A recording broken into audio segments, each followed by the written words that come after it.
Hello everyone, my name is Robert Garza and today we're going to be taking a look at the Wannacry dropper sample. I'm going to show you three different ways in which you can identify and reveal the Killswitch domain that's hard-coded in the binary. So the first example I'm going to show you is just going to be real quick static analysis using PE string. The second will be more of a behavioral analysis using Wireshark, and then lastly we'll go ahead and disassemble the binary in IDA Pro or Ali Debug, or perhaps both, depending on how much time you have left. So it's definitely a good idea to always run PE string across any of your malware samples just to see if there's any hard-coded network strings. So that's typically the first thing I do. So let's go ahead and get started. I've got the malware sample on my desktop already. It's right down here. And I'll show you guys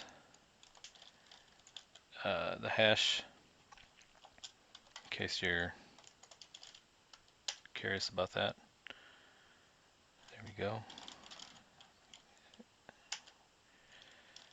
It's a very simple PE string, tech, net, and the malware. All right, so right off the bat, we see that infamous, long, and odd-looking Killswitch domain. Now, if I didn't know any better, and I didn't know that was the Killswitch, you would definitely want to look at that and say to yourself, that's not your average typical C2 server. So you would definitely want to keep an eye on that string throughout your malware analysis. Let's let it run and do its thing, just to see if there's any other indicators. It's done. So it looks like that was the only hard-coded string in the binary. This one right here. So we'll keep an eye on this string throughout our analysis here. So let's move on to our second example. We're going to go ahead and run this in Wireshark. All right, so for this next example, we're going to go ahead and do some behavioral analysis and just paint a quick picture. So I do have a Windows 7 box running on this other screen here, and we're going to be using Wireshark, and Remnux is talking to that box, so we're going to be capturing all the network traffic. So I think for this first round, we're going to go ahead and let the Remnux box reach the Killswitch domain, so the machine will not get encrypted. And to do that, we're going to be using this tool right here, this FireEye's fake DNS service, to solicit a response. And then I think for the second time around, what we're going to do is we're not going to use the fake DNS service, so the machine will not be able to reach the Killswitch domain, so it will get encrypted. And we'll get to see all that in Wireshark.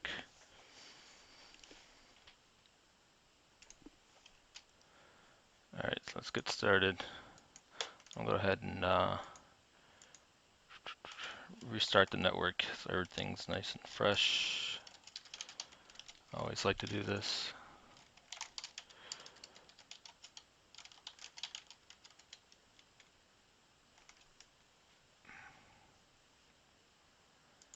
I'll run process hacker in the background just to watch for any processes.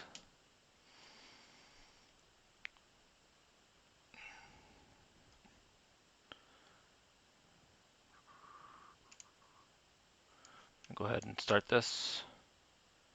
The fake DNS started successfully.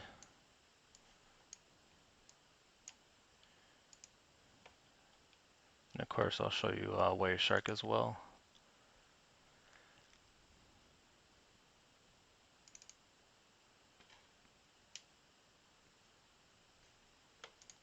Just up a browser, create some traffic mixture.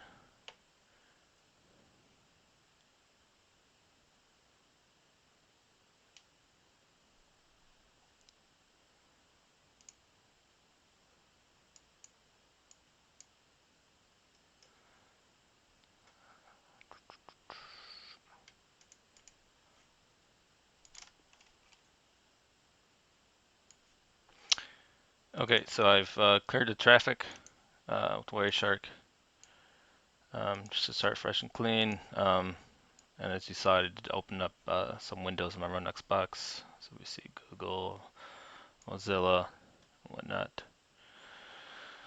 So go ahead and execute the malware, and we'll see what happens.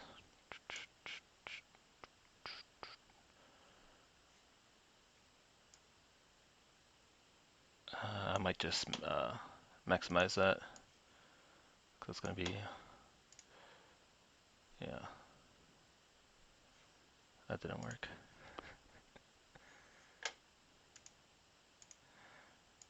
All right, so I just executed it, as you can see.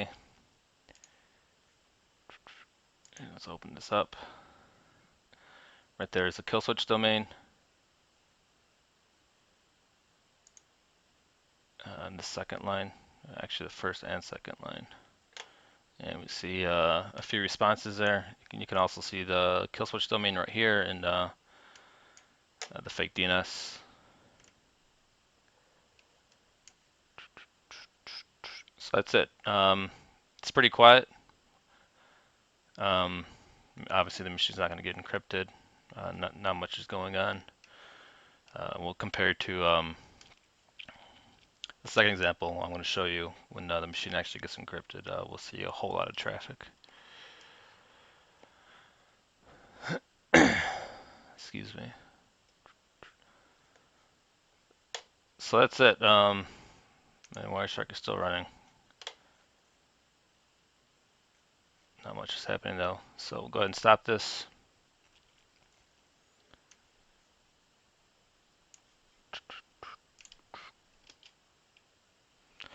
All right, so this time around, we're going to go ahead and let the machine get encrypted. So we're not going to be using the fake DNS service.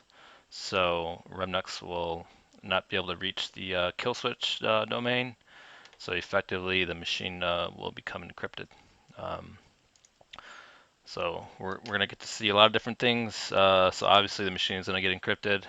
We're going to see some new services being created, and you'll see some message dialog boxes down here, and we'll also see that in process hackers. Oh, actually, I want to run Wireshark right next to this. We don't need to see all that. That should be good. Enough room for Wireshark. And then obviously, so in Wireshark, we're going to see a whole lot of traffic, lots of ARP traffic when the machine is getting encrypted.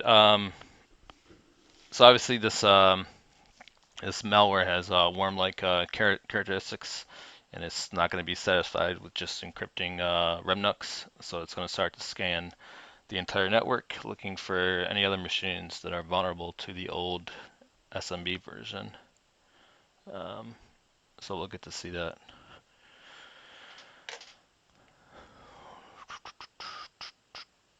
All right, let's go ahead and restart the network.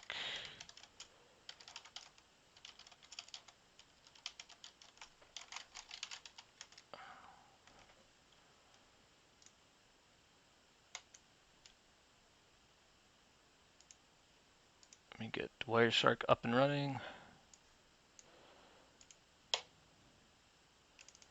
6.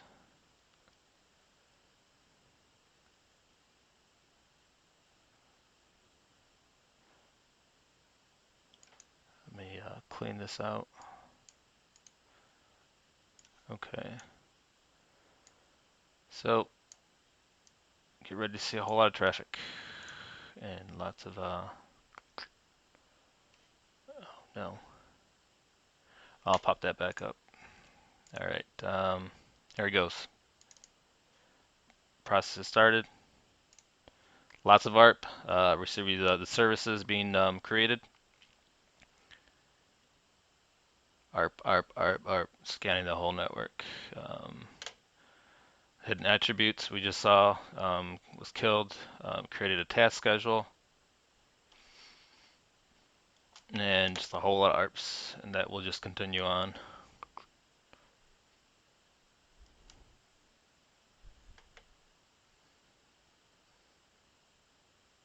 And continue and continue. So let's go ahead and see the desktop. I think the ARP is done. Yeah, that's it with Wireshark. So as you can see, the machine is encrypted now. So we see this good old dialog here. Oops, your important files are encrypted.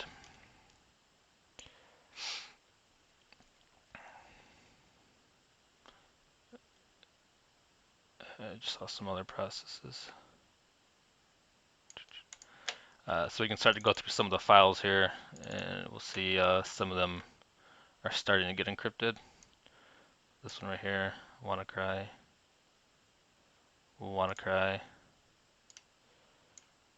Wannacry, Wannacry, Wannacry, Wannacry, Wannacry.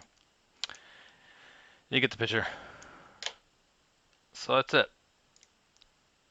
So that's it, at least for the second method of finding the Killswitch domain. So next, we're going to go ahead and disassemble the binary, and I think we're just going to do IDA Pro today because we're running on 12 minutes. I'm not going to do make you sit through another 30-minute video like last time. So let's go ahead and load up IDA Pro. Well, I got to revert this to a clean state, or it's not encrypted.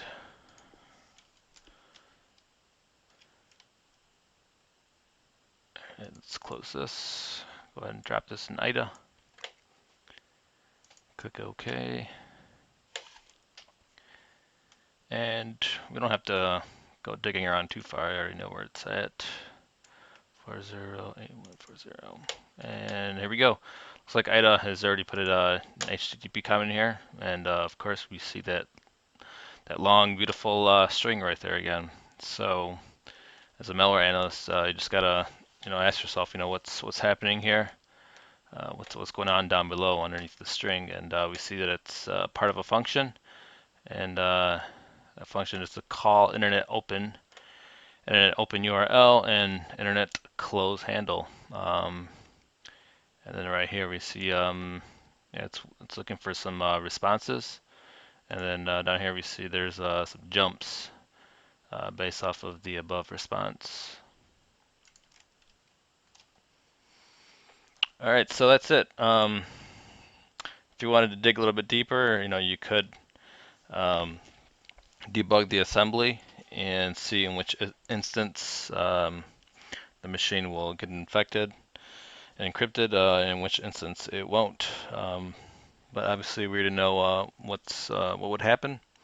There's plenty of reports out there. So essentially, if the machine is able to call out to the Killswitch domain, then the machine is safe. And if it's not, then the machine will more than likely become encrypted.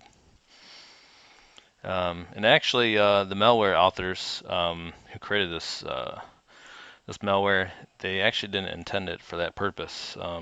They put that kill switch in there to turn off the malware at any point if they wanted to. They also use that other techniques like that for anti malware analysis. People like myself or whoever's out there doing the research for various malware samples.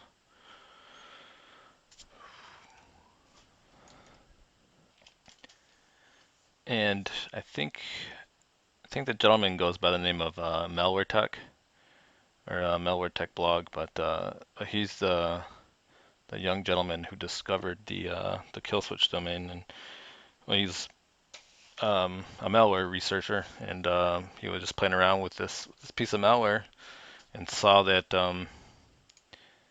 this long, weird looking string, and he found out that if the malware is able to reach out to that domain, then the machine wouldn't become encrypted. So he took it upon himself to go ahead and register it, and he did a great service by doing that. So, all right, I think that's about it. Go ahead and wrap this up. We're going on 60 minutes. It's a lot better than that last 30-minute video. So, thank you for sticking it out this long. I hope you enjoyed this video, and we'll see you next time. Thanks.